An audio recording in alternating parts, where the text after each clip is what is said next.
El rey y su secreto, 30 años después del golpe de Estado. Es la perspectiva del nuevo libro de Jesús Palacios, con el cual hoy aquí en Periodista Digital es un placer poder charlar un ratito. Don Jesús, bienvenido a Periodista Digital. ¿Qué tal, Miguel? El placer es para mí. Muy bien, gracias por estar aquí. Y bueno, uno se pregunta si todavía prende sobre el rey o pende sobre el rey esa sombra de sospecha en torno a su implicación o a su actuación en el 23 de febrero del 81. Bueno, más que una sospecha, lo que prende, por utilizar el término, es una constatación. Es decir, que el 23 de febrero no pudo hacerse más que con la presencia del rey. Todo en el 23 de febrero se hace en torno al rey y todo gira en torno al rey. Pero el fracaso objetivo, es decir, el hecho de que el teniente coronel Tejero impida al general Armada entrar en el hemiciclo para hacer su propuesta de gobierno de concentración, que ese era el objetivo de la operación especial de corrección del sistema, es lo que hace que después cada uno se desprenda de gangas y no tenga reconocimiento alguno el fracaso de una operación. Precisamente por eso, por el fracaso de la operación. La operación es una operación de corrección del sistema. Entonces, esto es importante, Miguel, que lo tengamos en claro, porque hasta ahora estamos manejando una serie de elementos relacionados con el golpismo, con la involución, con la presión de los militares. Todas estas cosas nos han dado una especie de visión en retrospectiva. Han pasado 30 años, pero que había una alocada carrera en pelo por parte de multitud de sectores militares que lo que querían era dar un golpe de Estado en el tiempo de la transición. Bueno, todo esto se deshace con el tiempo y con el testimonio oral y con la investigación histórica. En absoluto, nada de eso se corresponde con la realidad. El 23 de febrero fue una operación de corrección del sistema. Se tejió para eso una operación desde las mismas entrañas del sistema para hacer una operación de redondeo de la transición política y de la democracia como tal. Vamos a ver, ¿en qué situación estamos en aquel tiempo? El presidente Suárez había renunciado a los usos y modos del Parlamento y, por lo tanto, en ese aspecto también de la democracia, y se había refugiado en la Moncloa como un autista. El Partido Socialista ya había presentado a la primavera de 1980 una moción de censura y era el que más presionaba para la caída de Suárez. El rey, que se había ya deslindado de aquellas sinergias de unidad y de identidad común con Suárez, decía que le ayudaran todos para precipitar la caída de Suárez, la dimisión de Suárez, la destrucción política de Suárez. Todas las instituciones, la patronal, COE, la jerarquía eclesiástica, es decir, todo el mundo quería la caída de Suárez. ¿Qué es lo que se quería corregir ahí? Usted dice, Miguel, el título 8º de la Constitución, la vertebración del Estado a través del sistema de las autonomías, del Estado de las autonomías, la neutralización del término nacionalidades que aparece en el artículo 2 de la Constitución, el cambio absoluto de la ley electoral que primaba antidemocráticamente a los partidos nacionalistas como una prevalencia frente a los partidos nacionales, atajar el terrorismo, que era brutal en aquellos años, corregir, desde luego, todos los procesos que teníamos con muchos problemas en el sector financiero, del paro, el sector laboral, en fin, todos estos problemas que había. Todo eso era lo que conlleva a un punto de determinación que surge de los partidos políticos. De lo que expone en su libro, que ese gobierno que el general Armada iba a entrar en el hemiciclo para ese gobierno de concentración nacional, afirma que el presidente sería el propio Armada y sorprende el nombre de Felipe González como vicepresidente de ese futurible gobierno, cuando todos tenemos entendido que Felipe González fue uno de los políticos que incluso llegó a temer por su vida la noche del 23F. Bueno, todo esto es, desde luego, propaganda, o va más allá del brazo de la propaganda, y todo esto son leyendas. En absoluto se corresponde en modo alguno con la realidad. Leyenda. Pero ni él, ni Santiago Carrillo, ni ningún otro líder que estaba en aquel tiempo con alguna representación en el mundo democrático, en el mundo institucional de España. No. Hay algo que es muy claro. El Partido Socialista quería cuanto antes llegar al poder. Felipe González lloró la tarde-noche del 3 de marzo de 1979 cuando pierde las elecciones con Adolfo Suárez. Y desde ese momento se rompe lo que se había dado entonces por llamar la concordia, la transición, el pacto, el consenso, todo lo que se definió a lo largo de la transición política. Luego, el Partido Socialista es uno de los que principalmente entiende, por sus deseos de alcanzar el poder cuanto antes, que ante el riesgo que se estaba difundiendo de que había muchos intentos de golpismo, de involución... Es consciente de que 30 años después a muchos nos puede sorprender que, naturalmente, digamos, ahora resulta que es el PSOE el que más presionaba para el golpe de Estado y que Felipe González iba a ser el vicepresidente del gobierno. Yo no digo que para el golpe de Estado, yo digo para la corrección del sistema, para la caída de Suárez, y para eso se busca el consenso de los líderes políticos.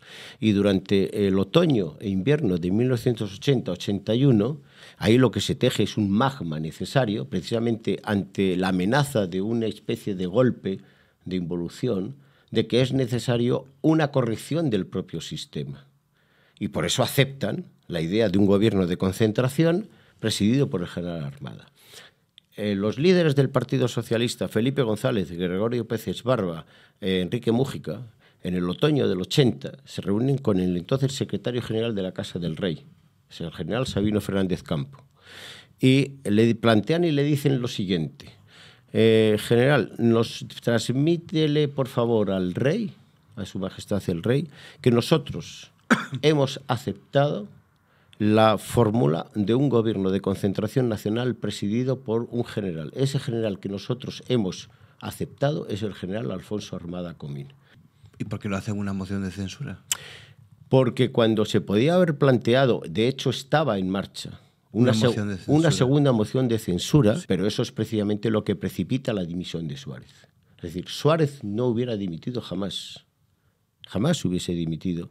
En aquel tiempo se pensó que una operación que habían ideado y creado unos oficiales de Estado Mayor del Servicio de Inteligencia y que habían bautizado como Operación de Gol, en 1978, 2 años y pico antes del 23 de febrero del 81, habían ya establecido y habían dejado ahí escrito que si la situación en España derivaba por unos caminos peligrosos para la estabilidad del propio sistema democrático, se debería hacer mediante una corrección del propio sistema. Esto lo habían establecido ellos, yo no me lo invento. Entonces aquí establecieron una operación en 2 fases, con compartimentos estancos. La primera de ellas es decir, aquí necesitamos un elemento que viole la legalidad constitucional. Eso se le dio el nombre técnico de un SAN, supuesto anticonstitucional máximo. Ese es el elemento de Tejero, que tenía los perfiles y la imagen e idea de ser un personaje de involución. Y lo inventan los propios agentes y los propios miembros del Servicio de Inteligencia que quieren desarrollar la operación. Tejero no actúa de una forma autónoma, aunque él pretendía y era partidario de dar cualquier tipo de golpe de mano o de operación. Pero a Tejero en ese aspecto se le utiliza, se le canaliza, se le pone una autopista en dirección hacia el Congreso, se le dan instrucciones, es decir, usted tiene que tomar el Congreso y espera instrucciones en el Congreso. Y eso Tejero es lo que hace.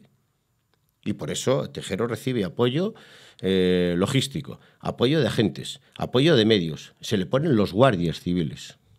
Tejero no tenía mando ninguno. Y suma una cantidad de fuerza heterogénea. ¿Pero qué pintaban en aquella operación unos oficiales que eran del subsector de tráfico? Otros que estaban haciendo un curso de ascenso. O de guardias civiles, de policías de tráfico, de los que van con la moto. Esos son los que entran en el Congreso. No es una fuerza, un cuerpo unificado.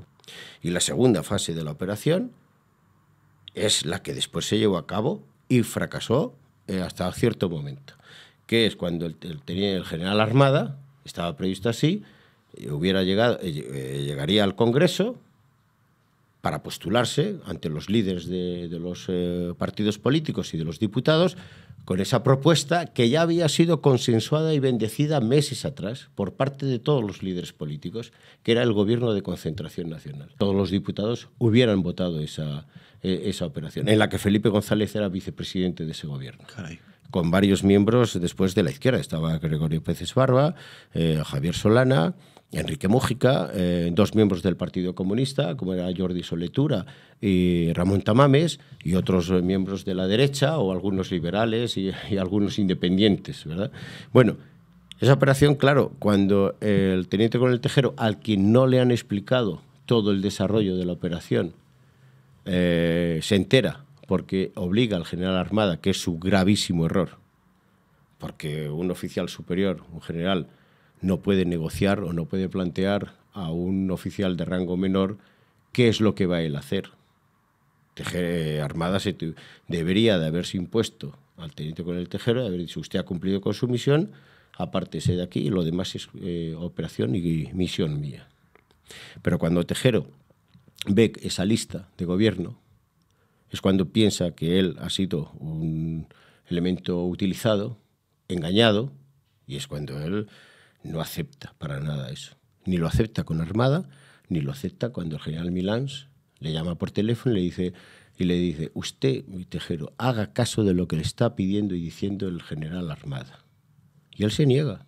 Y al bloquearse, el rey, que está esperando que eso se resuelva, cuando se entera por la propia Armada: señor, he fracasado, Tejero se ha vuelto loco, es irreductible, no me ha permitido entrar, es cuando el rey entonces le dice a su secretario, a Sabino, que se ponga en marcha, que se emita el mensaje que he dejado grabado en televisión, ponme con Milans. Es cuando le llama la primera vez, la primera conversación que tiene con el teniente general Milans, capitán general de la Tercera Región Militar, que estaba sosteniendo con su bando a Tejero en el Congreso, y con la salida de tropas en la Capitanía de Valencia, es cuando le dice: Milans, levanta, Jaime, levanta el bando, suspende el bando que has dictado, y que las unidades militares regresen a los cuarteles. Y Milans le dice: a sus órdenes, señor. Y se acabó. Y se acabó. ¿Era legítimo? Incluso, hombre, vamos a ver, el retorcimiento con el que se hace, no, pero usted ni yo lo hubiéramos conocido.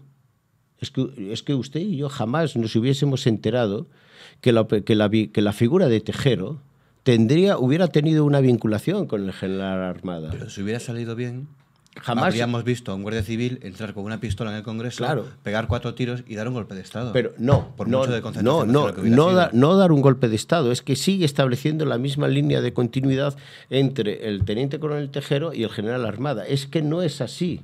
Es que ese es el matiz principal. Usan a Tejero. No, Miguel.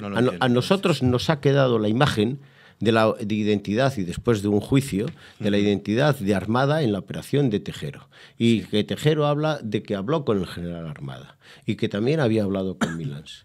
Pero es que si hubiese salido adelante la operación tal y como estaba estructurada, el único que se hubiera quedado aislado como el elemento en el que había intervenido en un acto ilegal de violación de la legalidad constitucional era el teniente coronel Tejero. Aislado de todo lo demás. Claro, naturalmente, nunca se hubiese vinculado al general Armada con Tejero. Al general Armada se le hubiese vinculado como el salvador de la situación, es decir, si el general Armada hubiera conseguido salir adelante con ese gobierno de concentración que hubiera sido único en la historia de España, excepción hecha de los partidos nacionalistas, hubiera quedado como el salvador de la democracia al mismo nivel que quedó después el rey.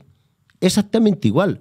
¿Por qué al rey no se le vincula con nada, teniendo no solamente conocimiento, sino permitiendo que se articulara esa operación, porque le dicen por la presión que se está ejerciendo de todos los lados: a mí dádmela hecha? A mí dádmela hecha. ¿Por qué? Porque se ponen cortapisas y frenos para que no llegue ninguna cuestión a que el rey pudiera haber tenido un conocimiento previo o tuvo demasiadas horas de dudas o vacilaciones hasta decidirse. Entonces se queda cortocircuitado el asunto, el general Armada, que como es perdedor, allá con su suerte.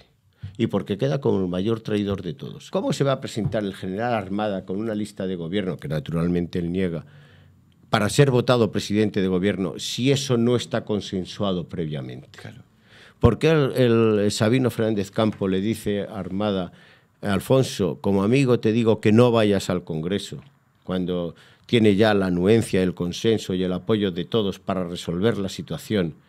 Y le dice a Armada: te equivocas, los socialistas me votan. Naturalmente, pues todo está. ¿Pero por qué? Cuando fracasa, cada uno a resolver su situación como pueda, Ya. a salvarse como pueda, y los líderes de los partidos políticos se ponen detrás, mirando de reojo, volviendo la cara a otro lado, que no les toque tampoco en la nariz ningún asunto, de golpe que venga de, en fin, tufo de ninguna especie, y se ponen detrás de una pancarta con la leyenda democracia sí, dictadura no.